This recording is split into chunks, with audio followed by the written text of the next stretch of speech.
Hello everyone. So I hope कि आपने अपना एनसीईआरटी का इन टेक्स्ट क्वेश्चंस अटेम्प्ट किया होगा। और जैसा कि हम जानते हैं कि ये क्वेश्चंस बड़े ही सिंपल और आसान हैं, आपसे सारे बन गए होंगे। बट स्टिल आपके पास अगर कोई डाउट्स है तो आप कमेंट सेक्शन में पूछ सकते हैं, या फिर हमारा टेलीग्राम ग्रुप का लिंक दिया हुआ है डिस्क्रिप्शन में, उसमें जाके आप ज्वाइन करके पूछ सकते हैं। वैसे मैं बता दूं कि हमारे टेलीग्राम ग्रुप में हमने सॉलिड स्टेट का पूरा बुकलेट 6 एक्सरसाइज के साथ अपलोड कर दिया है। आप जाके उसे फ्री में देख सकते हैं, डाउनलोड कर सकते हैं, कुछ भी कर सकते हैं, ठीक है। और डाउट्स भी वहाँ पूछ सकते हैं। तो आगे बढ़ते हैं आज का हमारा पहला टॉपिक पे। तो हमारा पहला टॉपिक है सॉल्युबिलिटी। यार ये सॉल्युबिलिटी क्या होता है आपको पता ही होगा, फिर भी मैं बता देता हूँ कि सॉल्युबिलिटी क्या होता है।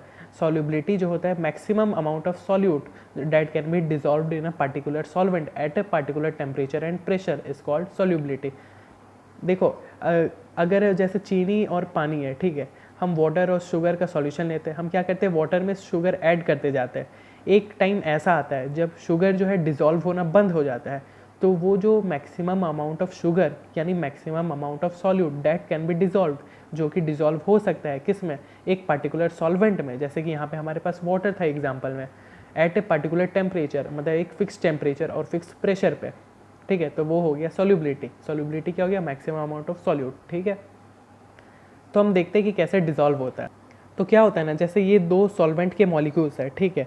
तो जब हम सॉल्यूट अलग से ऐड करते हैं, सॉल्यूट है ये, ठीक है, सॉल्यूट है, हम जब सॉल्यूट ऐड करते हैं इसमें सॉल्वेंट में, तो क्या होता है, सॉल्वेंट के जो मॉलिक्यूल्स है उनके बीच में जो स्पेसेस होते हैं ना, इन स्पेसेस में सॉल्यूट आके फंस जाते हैं, मतलब आके भरने लगते हैं, ठीक है।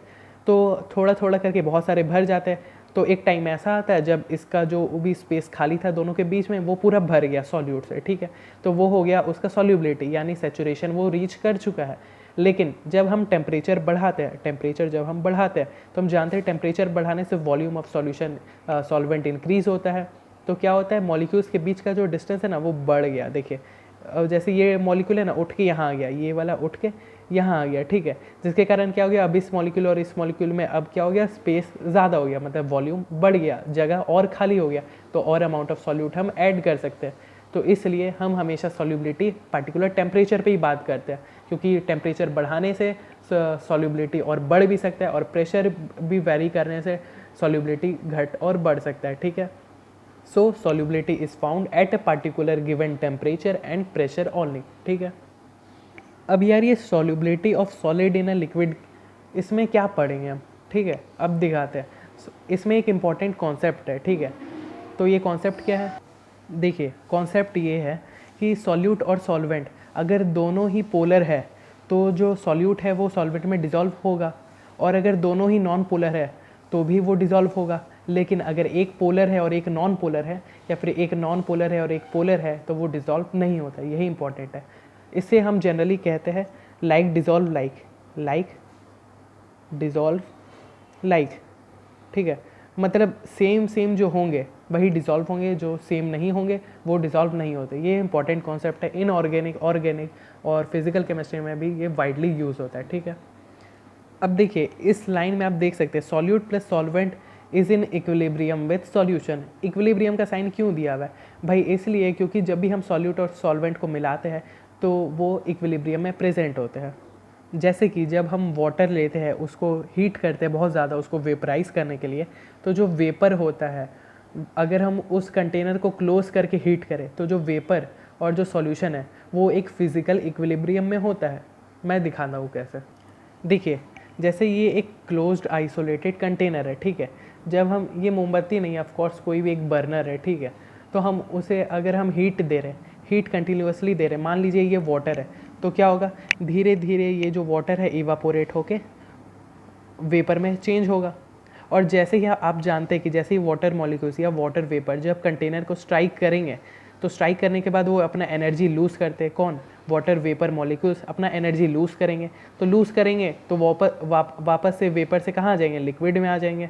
तो इसी तरह क्या होता है, बहुत ही तेज़ी से स्टार्टिंग में लिक्विड जो है वेपर बनते हैं, फिर एक ऐसा पॉइंट आता है जब बहुत ही तेज़ी से वेपर जो है वापस से लिक्विड बनने चालू हो जाते हैं।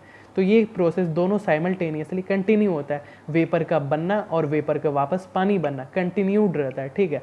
तो एक टाइम ऐसा आता है जब वेपर का बनना और वेपर का वापस से सॉल्यूशन बनना दोनों का रेट इक्वल हो जाता है। ठीक है।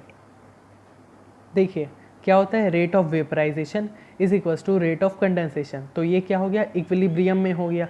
ठीक उसी तरह जब हम सॉल्यूट और सॉल्वेंट को मिक्स करते हैं तो वो जब पार्टिकुलर एक्सटेंट तक डिज़ोल्व हो जाते हैं तो उसके बाद वो इक्विलिब्रियम रीच कर लेते हैं, मतलब कुछ डिज़ोल्व होते हैं और कुछ नहीं होते हैं। ठीक है। अब सैचुरेटेड सॉल्यूशन क्या होता है वो तो आप सभी जानते हैं कि जो मैक्सिमम अमाउंट ऑफ सॉल्यूट जब उसमें डिज़ोल्व हो चुका होता है तो वो जो सॉल्यूशन बनता है उसे हम सैचुरेटेड सॉल्यूशन बोलते हैं। ठीक है। अब आता है effect of temperature. Effect of temperature क्या होता है, चलिए देखते हैं ली चैटलियस प्रिंसिपल क्या होता है। जैसे मान लीजिए ये एक रिएक्शन है, A plus B is in equilibrium with C plus heat. इसका मतलब ये कैसा रिएक्शन है, एक्सोथर्मिक रिएक्शन है। ठीक है। अब A plus B plus heat is in equilibrium with C, इसका मतलब क्या है, ये इंडोथर्मिक रिएक्शन है। अब ली चैटलियस प्रिंसिपल क्या बोलता है, जब कोई एक्सोथर्मिक रिएक्शन होता है, जब कोई एक्सोथर्मिक रिएक्शन होता है उस केस में अगर हम रिएक्शन का टेम्परेचर, एक्सटर्नल टेम्परेचर अगर बढ़ाते हैं तो रिएक्शन जो है बैकवर्ड जाता है, मतलब फॉरवर्ड से बैकवर्ड चल जाता है, यानी सी जो है ए प्लस बी बनना चालू हो जाता है। पहले क्या था, अमाउंट ऑफ ए प्लस मतलब rate of formation of C equal to rate of formation of A and B था।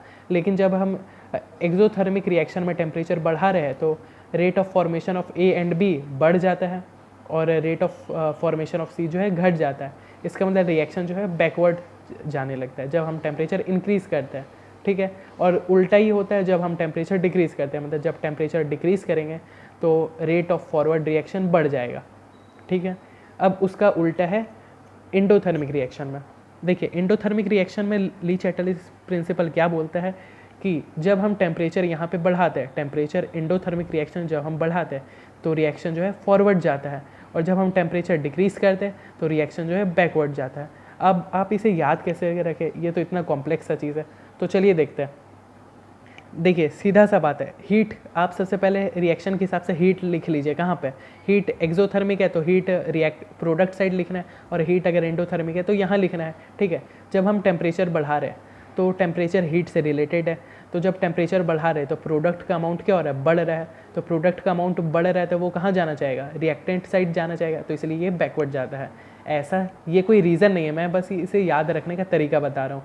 जैसे एंडोथर्मिक है तो टेम्परेचर बढ़ा रहे हैं तो इधर क्या बढ़ रहा है, रिएक्टेंट बढ़ रहा है। रिएक्टेंट बढ़ रहा है तो वो कहाँ जाना चाहेगा, प्रोडक्ट में जाना चाहेगा, इसलिए फॉरवर्ड हो जाता है।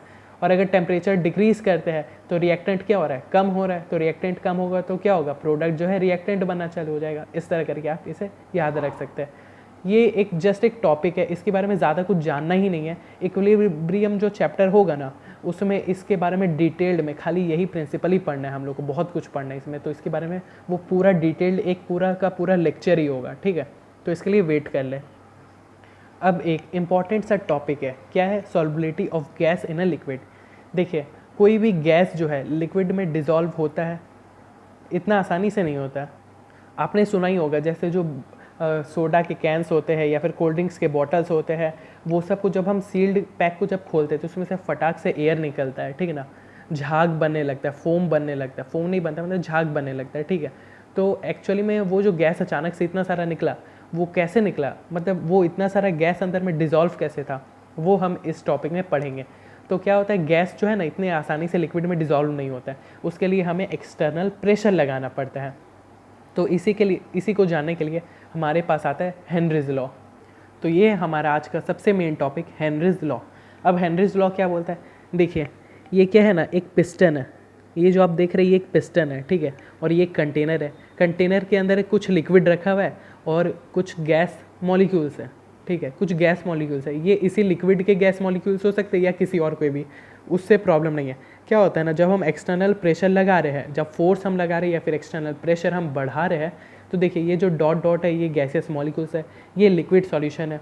तो क्या होता है, पिस्टन कहाँ आएगा, नीचे आएगा। पिस्टन नीचे आएगा तो क्या होगा, प्रेशर ओवर द गैस बढ़ने लगेगा। तो क्या होता है, जैसे जैसे प्रेशर ओवर द गैस बढ़ने लगता है, ये जो गैस मॉलिक्यूल्स है अंदर लिक्विड सॉल्यूशन में घुसते जाते हैं। अब देखिए पिस्टन नीचे आ रहा है, प्रेशर बढ़ रहा है, तो गैस मॉलिक्यूल्स के लिए भागने के लिए जगह कौन सा बचा, सॉल्यूशन के अंदर। तो इसलिए गैस मॉलिक्यूल्स क्या करते हैं, अंदर जाना चालू हो जाते हैं, मतलब गैस मॉलिक्यूल्स जो है फोर्सिबली लिक्विड में डिज़ोल्व होना चालू हो जाते हैं। यानी कि प्रेशर बढ़ाने से गैसियस मॉलिक्यूल्स डिज़ोल्व होना स्टार्ट हो जाते हैं लिक्विड सॉल्यूशन में। तो इसी पे हमारा हेनरीज लॉ क्या कहता है, देखिए यहाँ पे x जो है काई जिसे हम कहते हैं वो है मोल fraction of gas dissolve in solution. यहाँ पर जो हम मोल फ्रैक्शन x यूज़ करेंगे वो है कितना मोल फ्रैक्शन ऑफ गैस जो इसके अंदर डिजॉल्व हो चुका है, मतलब जो इसके अंदर है, बाहर वाला नहीं, अंदर वाला कितना डिजॉल्व हो चुका है, ठीक है। As pressure over the piston increases gas goes inside the solution and gets dissolve in it, ठीक है, समझ गए। अब देखिए pressure is directly proportional to x, यानी कि जितना ज़्यादा हम प्रेशर बढ़ाएंगे गैसियस मॉलिक्यूल्स उतने ही अंदर आते जाएंगे। अब जैसे जैसे गैसियस मॉलिक्यूल्स अंदर आते जाएंगे तो मोल फ्रैक्शन ऑफ गैसेस क्या होगा, बढ़ेगा। तो इसका मतलब प्रेशर इंक्रीज होने से x भी इंक्रीज होगा। तो x क्या है, मोल फ्रैक्शन, तो मोल फ्रैक्शन भी इंक्रीज होने लगेगा। तो इसका मतलब pressure is directly proportional to x, ठीक है। और partial pressure of gas is directly proportional to x। Partial pressure हमारे पास क्या है, पार्शियल प्रेशर क्या होता है, पार्शियल प्रेशर होता है pressure applied by gaseous molecules, यानी जो गैस मॉलिक्यूल्स प्रेशर लगा रहे। अब देखो भाई जो एक्सटर्नल प्रेशर है वही गैस का भी तो प्रेशर है ना, जो फोर्स एक्सटर्नल प्रेशर लगा रहा है वही फोर्स तो गैसेस मॉलिक्यूल्स भी लगाएगा, दोनों तो एक ही चीज़ है लगभग। तो क्या होता है, इसलिए हम ये भी कह सकते हैं कि प्रेशर जो पार्शियल प्रेशर जो गैस लगा रहा है वो ज़्यादा होगा, जैसे कि गैसियस मॉलिक्यूल्स क्या है, ज़्यादा प्रेशर अगर लगा रहे हैं तो उतने ही ज़्यादा गैसेस मॉलिक्यूल्स अंदर जाएंगे। तो इसलिए हम ये भी बोल सकते हैं कि partial pressure of gas is directly proportional to x।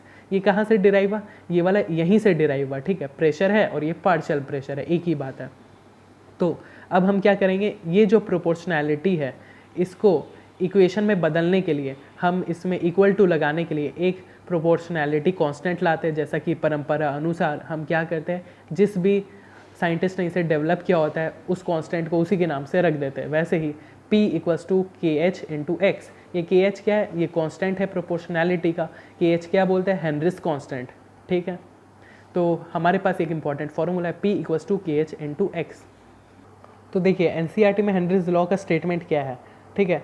Henry's law का जो हमारा स्टेटमेंट है हमें यही याद रखना है, यही वाला जो ब्लैक अंडरलाइंड है ज़्यादा, इसी को स्टेटमेंट को हमें याद रखना है और इसी को एग्ज़ाम में भी लिखना है और इसी पे हम वर्क भी करेंगे, ठीक है। बोर्ड एग्ज़ाम्स में इसके स्टेटमेंट्स आ जाते हैं और जो हमारे कॉम्पिटिटिव एग्ज़ाम्स है उसमें तो ऑफकोर्स फार्मूला बेस्ड ही आता है, ठीक है।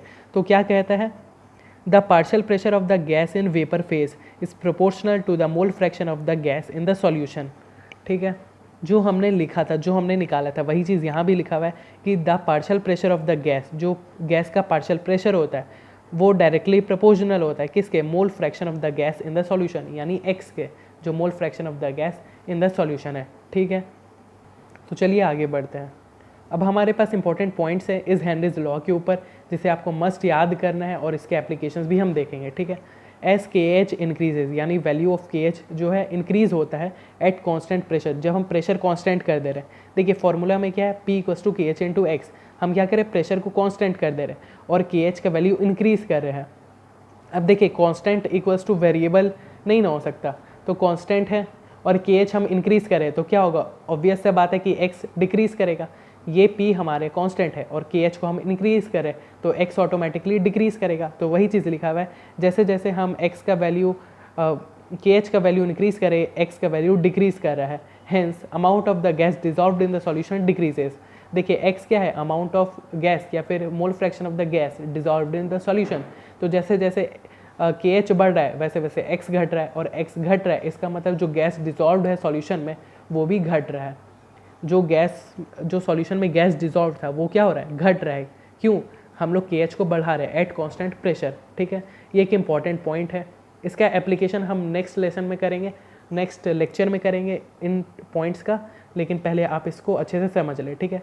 अगला पॉइंट है value of KH depends on the nature of the gas. Value of KH depends upon the nature of the gas. KH जो है कांस्टेंट है तो ये क्या करता है, गैस टू गैस वेरी कर सकता है, ठीक है। Value of KH increases with temperature, ये एक प्रॉपर्टी है किसका, KH का प्रॉपर्टी है कि जैसे जैसे टेम्परेचर इंक्रीज होता है, जैसे जैसे टेम्परेचर इंक्रीज होता है वैसे वैसे KH का भी वैल्यू जो है इंक्रीज होता है। KH एक एक्सपेरिमेंटल वैल्यू है, ठीक है। तो ये सब एक्सपेरिमेंट से ही देखा गया कि जैसे जैसे टेम्परेचर बढ़ाते हैं वैसे वैसे KH बढ़ता है। Value of external pressure equals to partial pressure of the gas for a volatile solution. अगर हम कोई एक सॉल्यूशन लेते हैं, मतलब एक सिंगल गैस है, मतलब जैसे ये कंटेनर हम देख रहे हैं, इसमें यही गैस है और यही एक गैस का वेपर है, इसके अलावा कोई और मतलब मिक्सचर नहीं है गैसेस का, ठीक है। तो जब मिक्सचर नहीं होता है ना, आइसोलेटेड मतलब सिंगल ही गैस होते हैं ना, तो उस केस में तो वैल्यू ऑफ एक्सटर्नल प्रेशर जो होता है ना, वो partial pressure of the gas के बराबर ही होता है, ठीक है। Partial pressure of the gas equals to value of external pressure of the gas. लेकिन अगर हम मिक्सचर ले लेते हैं, मिक्सचर ऑफ गैसेस, तो क्या होता है, तो देखिए अगर हम मिक्सचर ऑफ गैसेस लेते हैं तो value of external pressure equals to sum of partial pressure of all gases in a mixture, ठीक है। यहाँ लिख लेते हैं इन ए मिक्सचर। जब हम मिक्सचर ऑफ गैसेस लेते हैं तो वैल्यू ऑफ एक्सटर्नल प्रेशर किसके बराबर हो जाता है, sum of partial pressure of all the gases. जैसे कि इस केस में अगर हम एक से ज़्यादा टाइप के गैस लेते हैं, जैसे ऑक्सीजन भी ले रहे हैं, नियॉन भी ले रहे हैं, ठीक है, तो जो प्रेशर होता हो, टोटल प्रेशर जो एक्सटर्नल प्रेशर होता है वो किसके बराबर होता है, partial pressure of oxygen plus partial pressure of neon plus partial pressure of helium, इसी तरह करके जोड़ते जाता है, ठीक है। So this was Henry's law, ठीक है। ये टॉपिक यहाँ पे ख़त्म नहीं होता है, अभी हेनरीज लॉ में और भी है, अभी मैं इसके एप्लीकेशंस कराऊंगा, इसके क्वेश्चंस कराऊंगा, उसके बाद ही मैं तुम्हें जाने दूंगा, इतनी आसानी से नहीं छोड़ने वाला, ठीक है। ये तो मैंने आपको एक ओवरव्यू दे दिया कि भाई हेनरीज लॉ होता क्या है, उसका फॉर्मूला का डेरिवेशन, उसका कॉन्सेप्ट, उसके इंपॉर्टेंट पॉइंट्स, ठीक है।